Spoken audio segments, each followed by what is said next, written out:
മസീഹുദ് ദജ്ജാൽ വന്നു കഴിഞ്ഞാൽ ആളുകൾ വിശ്വസിക്കും. മസീഹുദ് ദജ്ജാൽ എന്ന് പറയുന്ന മനുഷ്യനെ ലോകത്തെ ജൂതന്മാർ, ക്രിസ്ത്യാനികൾ പ്രതീക്ഷിച്ചു കൊണ്ടിരിക്കുന്നുണ്ട്, മുസ്ലിമീങ്ങൾ പ്രതീക്ഷിക്കുന്ന പോലെ. പക്ഷേ നമുക്ക് അഷ്റഫുൽ ഖൽഖ് സ്വല്ലല്ലാഹു അലൈഹി വസല്ലം ദജ്ജാലിനെ കുറിച്ച് വിശദമായി പറഞ്ഞു തന്ന പോലെ ഒരു നബിയും ഒരു സമൂഹത്തിനും പറഞ്ഞു കൊടുത്തിട്ടില്ല.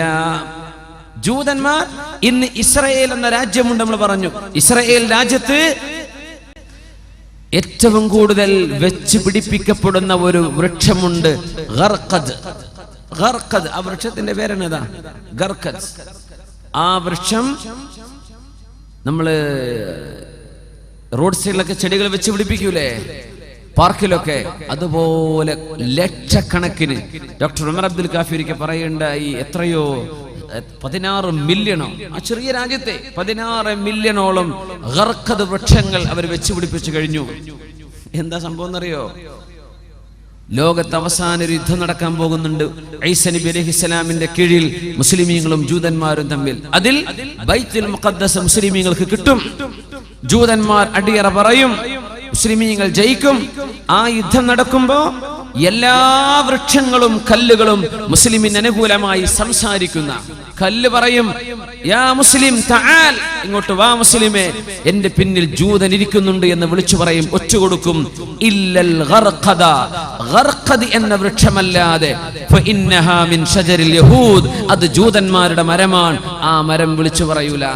ഈ മരം മില്യൺ കണക്കിന് നട്ടുപിടിപ്പിച്ചു കഴിഞ്ഞു. അപ്പൊ നമ്മൾ ഈ പറയുന്ന ഹദീസിനെക്കാളും വലിയ വിശ്വാസം ജൂതന്മാർക്ക്.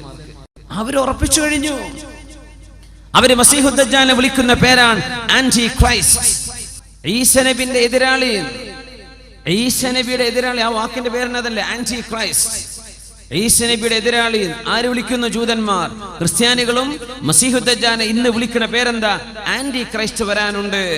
ജൂതന്മാർ പ്രഖ്യാപിച്ചു കഴിഞ്ഞു, ആന്റി ക്രൈസ്റ്റ് വന്നാൽ ഞങ്ങൾ ലോകത്തിന്റെ ഭരണം ഏറ്റെടുക്കും, ഞങ്ങൾ ജയിച്ചടക്കും. ആന്റി ക്രൈസ്റ്റ് വന്നാൽ അല്ലാഹുവിന്റെ റസൂൽ പറയുമായിരുന്നു, മസീഹുദ് ദജ്ജാൽ ഈസാ നബി അലൈഹിസ്സലാമിനെ കണ്ടാൽ യദൂബു കമാ യദൂബുൽ മിൽഹു ഫിൽ മാ, വെള്ളത്തിൽ ഉപ്പ് ഡിസോൾവ് ആകുന്ന പോലെ, ഉപ്പ് ഉരുകിത്തീരുന്ന പോലെ ഈസാ നബിയെ കണ്ടാൽ ഈ മസീഹുദ് ദജ്ജാൽ എന്ന ദുഷ്ടനായ മനുഷ്യൻ ഉരുകിത്തീരുമെന്ന് റസൂലുള്ളാഹി സ്വല്ലല്ലാഹു അലൈഹി വസല്ലം.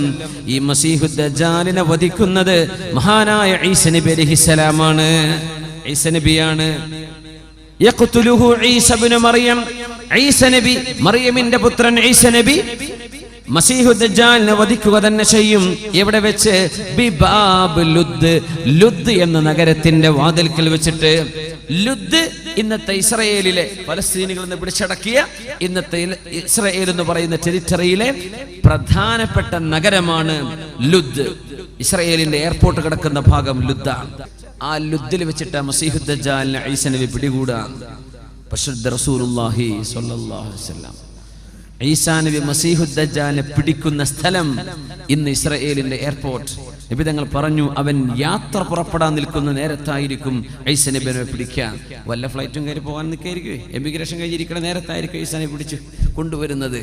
ഈ രീതിയിൽ ആധുനികന് മനസ്സിലാകത്തക്ക രീതിയിൽ ഹദീസിന്റെ വചനങ്ങൾ ശരിക്ക് പച്ചയിൽ പുലർന്നുകൊണ്ടിരിക്കുന്ന കാലമാണിത്. ആരാണ് മസീഹുദ് ദജ്ജാൽ? അവനിവിടെ ഉണ്ടോ? എന്താണ് അവന് സംഭവിച്ചത്? എന്താ നമുക്ക് കാണാൻ പറ്റാത്തത്? അവൻ ആരെങ്കിലും കണ്ടവരുണ്ടോ?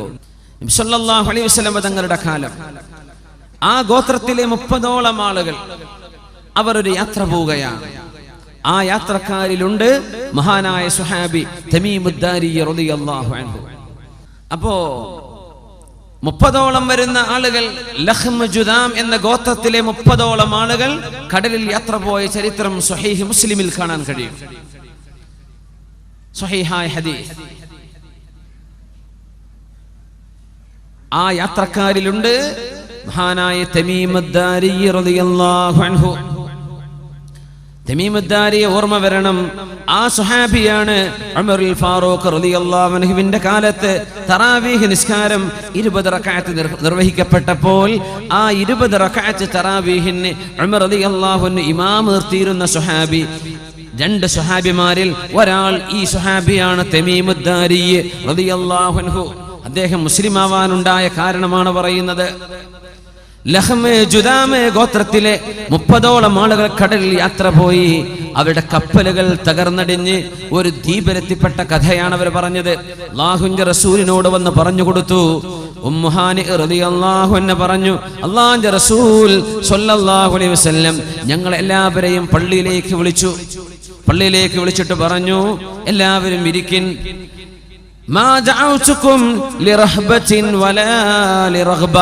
നിങ്ങളെ പേടിപ്പിക്കാനോ സന്തോഷിപ്പിക്കാനോ ഒന്നുമല്ല ഞാനിപ്പോൾ വിളിച്ചത്.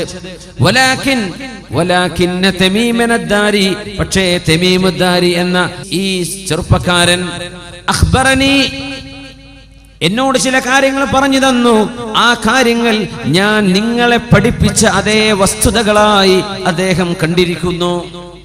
അത് പഠിപ്പിച്ചു തരാൻ, തമീമുദ്ദാരിയുടെ അനുഭവം നിങ്ങൾക്ക് പറഞ്ഞു തരാനാണ് ഞാൻ നിങ്ങളെ വിളിപ്പിക്കുന്നത് എന്ന് പരിശുദ്ധ റസൂലുള്ളാഹി സ്വല്ലല്ലാഹു അലൈഹി വസല്ലം. സ്വഹീഹ് മുസ്ലിമിന്റെ ഹദീസ്. ഇതെന്തല്ല ദഈഫല്ല, എന്തല്ല മൗദൂഉൻ തള്ളിക്കളയുന്ന ഹദീസൊന്നുമല്ല. എന്താ സ്ട്രോങ് ഹദീസാണ് സ്വഹീഹ് മുസ്ലിം.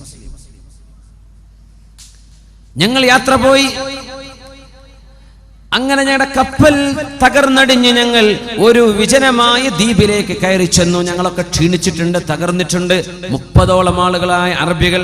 അന്ന് അറബികൾ ഒരുപാട് യാത്ര ചെയ്യുന്ന ആളുകളാണ്, വോയേജേഴ്സ്. ഒരു GPS സംവിധാനം ഇല്ലാതെ അവർ യാത്ര ചെയ്തത്. നമ്മുടെ കോഴിക്കോട് കാപ്പാടും കൊച്ചിയിലും നമ്മുടെ കൊയിലാണ്ടിയിലൊക്കെ അറബികൾ നടത്തിയ യാത്രയൊക്കെ എങ്ങനെ, എന്തൊരു അത്ഭുതമാണല്ലേ. നമുക്ക് പോകാൻ പറ്റും. ഇപ്പോൾ എല്ലാ സംവിധാനമുള്ള കപ്പലും ഉണ്ട്. ഒന്നുമില്ല, പായക്കപ്പലിൽ പോരില്ലേ, എവിടെ എത്തുന്ന എന്തറിയും. അങ്ങനെ ധൈര്യം കാണിച്ചൊരു സമൂഹം ഉണ്ടായതുകൊണ്ടാ അവരിലേക്ക് അല്ലാഹുവിന്റെ റസൂലിനെ പറഞ്ഞയച്ചതെന്ന് സ്വല്ലല്ലാഹു അലൈഹി വസല്ലം. അറബികൾ ചെയ്യുന്ന പോലെ ത്യാഗം ഒരു സമൂഹത്തിനും ചെയ്യാൻ പറ്റൂല എന്ന് അല്ലാഹുക്കറിയാം. അതുകൊണ്ട് നബി തങ്ങൾ അങ്ങോട്ട് അയച്ച് അവരെ കൊണ്ട് ലോകത്തിന്റെ ദഅവത്ത് എല്ലായിടത്തേക്കും അവരെത്തിച്ചു തന്നത് മാലിക് ദീനാർ തങ്ങളടക്കം അങ്ങനെ വന്നവരല്ലേ. അവർ യാത്ര പോയി, കപ്പൽ തകർന്നടിഞ്ഞ് ഒരു ദ്വീപിലേക്ക് അഭയം പ്രാപിച്ച കഥയാണ് മഹാനായ തമീമുദ്ദാരി റളിയല്ലാഹു അൻഹു അല്ലാഹുവിന്റെ റസൂലിനോട് പറഞ്ഞു കൊടുക്കുന്നത്. നബിയെ, ഞങ്ങൾ കയറി ചെന്നപ്പോൾ ഫസ്തഖ്ബലത്നാ ദാബത്തുൻ, ഒരു മൃഗം ഞങ്ങളുടെ മുമ്പിൽ പ്രത്യക്ഷപ്പെട്ടു. സൗദാ, ഒരു കറുത്ത ഭയങ്കരമായ അദീമ, ഒരു ഭീമാകാരമുള്ള ഒരു ജീവി.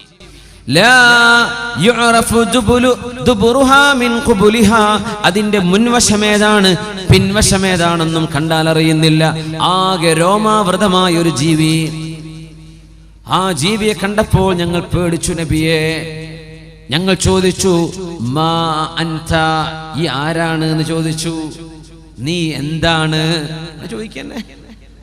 മാ അൻത, അത് വിചാരിച്ചത് മറുപടി പറയില്ല. ആ സാധനം മറുപടി പറഞ്ഞു. അതാണ് അത്ഭുതം. ആ ജീവി ഞങ്ങളോട് മറുപടി പറഞ്ഞു, അനൽ ജസ്സാസ, ഞാൻ ജസ്സാസ എന്ന മൃഗമാണ്. ഞങ്ങൾ ചോദിച്ചു, വമൽ ജസ്സാസ, എന്താണ് ജസ്സാസ എന്ന് പറഞ്ഞാൽ? ആ മൃഗം പറഞ്ഞു, ഞാൻ ആരാണെന്ന് നിങ്ങൾക്കറിയണമെങ്കിൽ ഇൻതഖിലൂ ഇലാ ദൈരിൻ തഹ്ത, ആ താഴ്ഭാഗത്ത് ഒരു ഗുഹയുണ്ട്, അവിടെ ഒരാൾ ഇരിക്കുന്നുണ്ട്. അയാളോട് പോയി ചോദിച്ചാൽ അയാൾ പറഞ്ഞു തരും ഞാൻ എന്താണെന്ന്.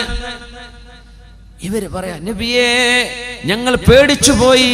ഞങ്ങൾ വിചാരിച്ചു ഇന്നഹാ ജാന്ന, ഇത് പിശാച് പെണ്ണ് ജിന്നാണോ എന്ന് പേടിച്ചു നബിയേ. ഞങ്ങളുടെ ഭാഷയാണ് ഈ മൃഗം സംസാരിക്കുന്നത്. ഇത് പിശാച്ചാണോ ഞങ്ങൾ പേടിച്ചു. പക്ഷെ ഞങ്ങളോട് പോകാൻ പറഞ്ഞു, താഴേക്ക് നടക്കാൻ വേണ്ടി പറഞ്ഞു. നടന്നു ചെന്നു. അവിടെ ഒരു ഗുഹയുണ്ട്. ആ ഗുഹയിൽ ഭീമാകാരമുള്ള ശരീരമുള്ള ഒരു മനുഷ്യനെ ഞങ്ങൾ കണ്ടു നബിയെ. ഞങ്ങൾ കണ്ടു, ചങ്ങലകളിൽ ബന്ധിച്ചൊരു മനുഷ്യൻ കിടക്കുന്നുണ്ട്.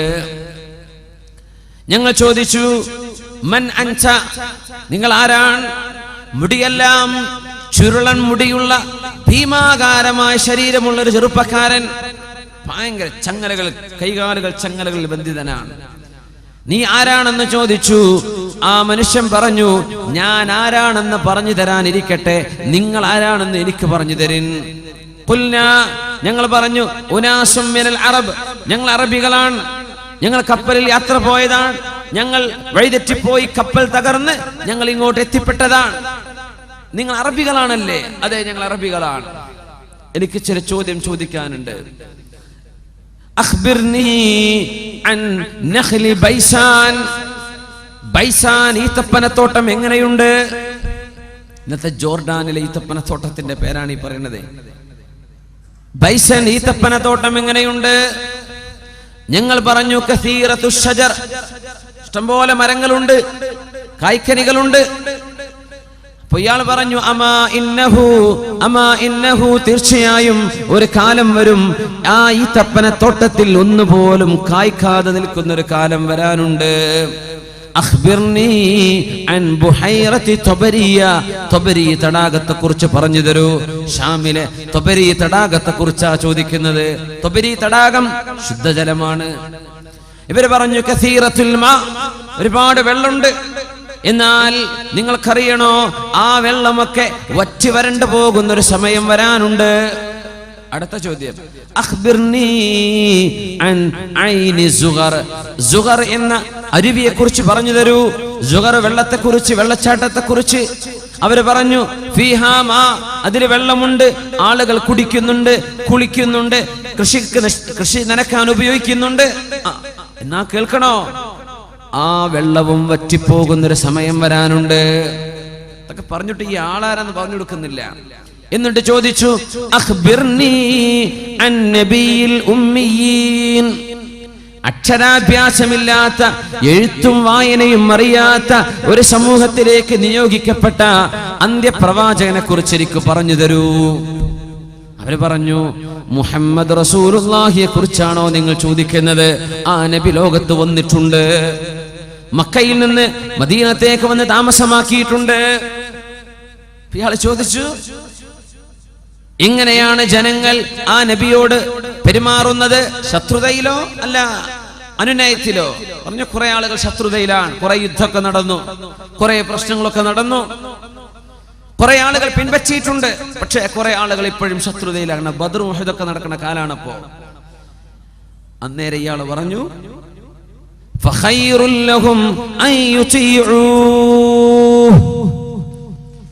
ഫഖൈറുൽ ലഹും അൻ യുതീഉ. അവർക്ക് ഏറ്റവും നല്ലത് ആ നബിയെ പിൻപറ്റലാണ്. ആരാ പറഞ്ഞത്? അന മസീഹുദ് ദജ്ജാൽ, ഞാൻ മസീഹുദ് ദജ്ജാലാണ്. ലോകാവസാനം അടുക്കുമ്പോൾ എന്റെ ചങ്ങലകൾ പൊട്ടിക്കപ്പെടുകയും ഞാൻ പുറത്തു വരും, ഞാൻ ലോകത്ത് സഞ്ചരിക്കും.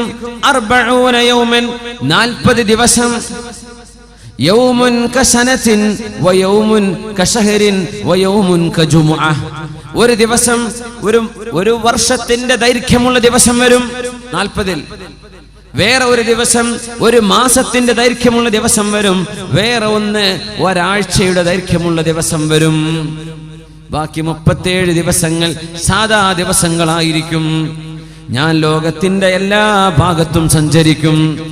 ഗൈറ മക്ക വ ത്വയ്ബ, മക്കയൊഴികെ ത്വയ്ബ ഒഴികെ ബാക്കി എല്ലായിടത്തും ഞാൻ എത്തും.